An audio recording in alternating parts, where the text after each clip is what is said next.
Halo kakak, Halo, izin nanya-nanya mengenai usaha kakak ya. Apa nama usaha kakak? nama usahanya Storypie. Storypie. Apa jenis usaha kakak? Jenis usahanya itu F&B, itu kita bergerak di bidang makanan dan minuman juga. Siapa pemilik dari usaha ini kak? Pemilik usahanya Pak Rudi. Pak Rudi.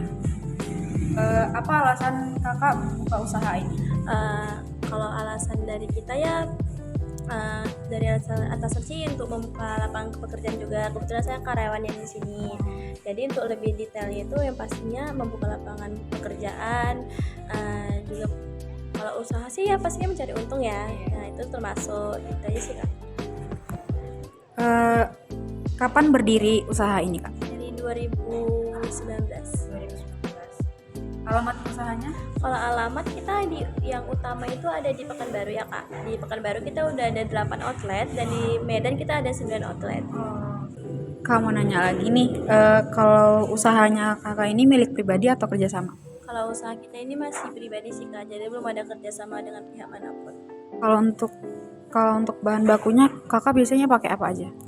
Kita itu pakai telur, susu, mentega juga tepung kak. Itu aja kak. Iya. Oke, sekian pertanyaan dari wawancara dari saya, akan dilanjut oleh teman saya.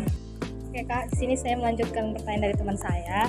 Apakah ada cabang dari usaha Pai ini Kak?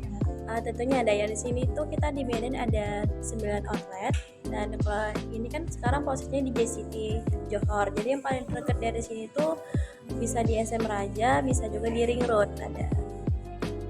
Baru saya ingin bertanya, varian Pai apa saja yang ditawarkan selain rasa utama Kak?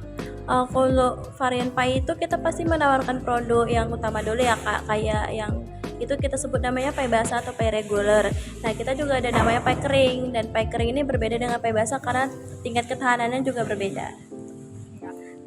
Berapa kisaran harga untuk satu Pai ya Kak kalau boleh tahu? Kalau baru untuk satu pie itu kita bervariasi sih kak, tapi untuk satunya itu kita ada jual per satuan itu 9.000 per piecesnya, dan itu khususnya bisa pilih topping. Apakah ada varian satu Pai yang cepat habis sehingga perlu diproduksi lebih sering Kak? Ada, itu namanya one bit, itu ukurannya hanya 4 cm 4 atau 5 cm karena dia itu sering habis tuh karena dia itu paling kecil kak, jadi itu sistem itu kayak sekali makan, jadi orang-orang pada suka. Berapa harga Pai tersebut Kak kalau satuan?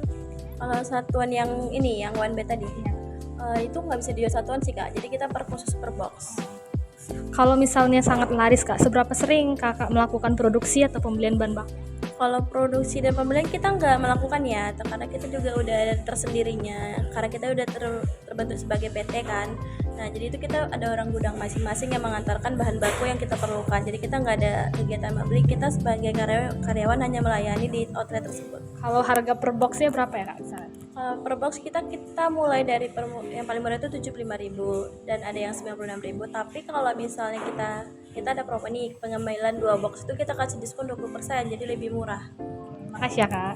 Siapa pembeli utama Pai ini Kak? Apakah pelajar, mahasiswa, pekerja kantor, atau masyarakat umum? Untuk pembelinya itu bervariabel ya kak, kadang kalau misalnya kayak lagi rame-ramenya orang sidang tuh mahasiswa sering, orang-orang PNS, orang kantor gitu juga sering kak, apalagi orang tua yang di jam-jam siang makan siang gini kak, itu pada yang jemput anaknya sekolah itu juga sering singgah ke Storypie untuk beli cemilan di Storypie.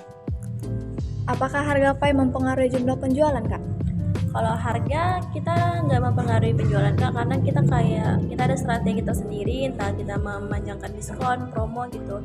Jadi untuk harga pie itu memang dari awal buku itu ada kenaikan, ada perubahan, tapi itu tidak mempengaruhi penjualan kita.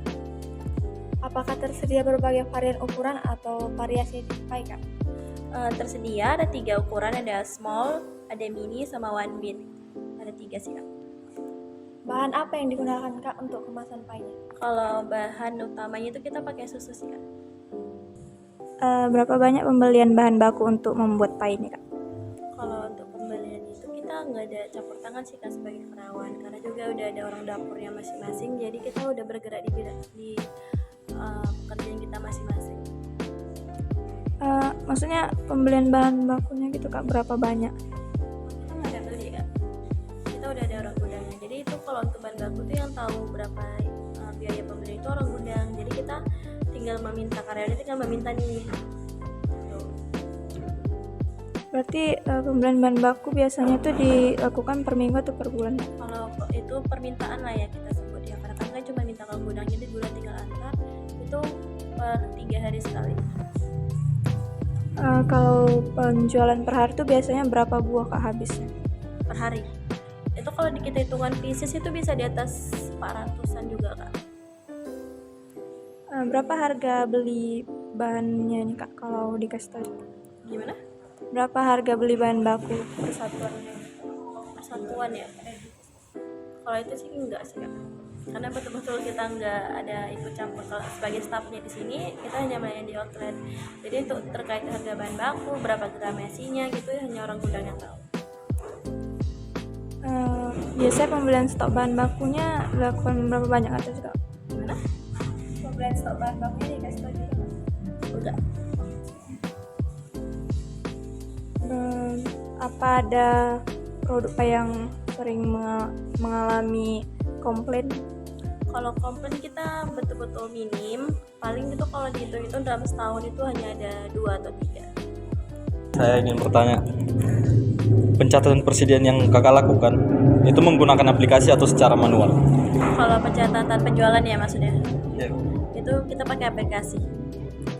Aplikasi apa? Aplikasi kita itu ada Jahir dan Olsera.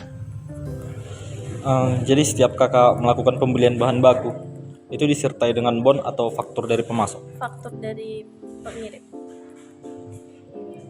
Jadi jika ada pembeli yang melakukan pembelian secara jumlah yang banyak, apakah mendapatkan diskon?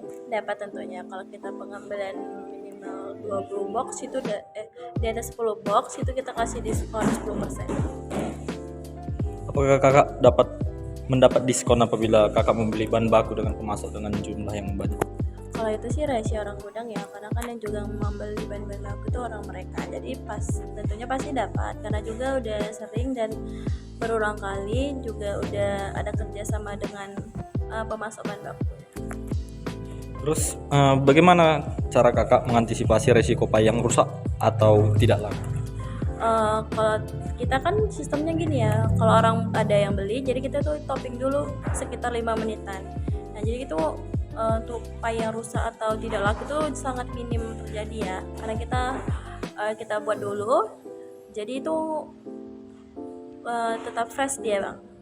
Jadi kalau payang tidak laku Tidak, kalau untuk kulit maksudnya itu kulit paynya itu kita ada ketahanannya masing-masing, jadi itu kita ada gimana ya, ada targetnya per hari juga, jadi itu udah pasti kita ada cara tersendiri dengan menawarkan diskon, promo juga, jadi sangat minim dengan payah tidak laku.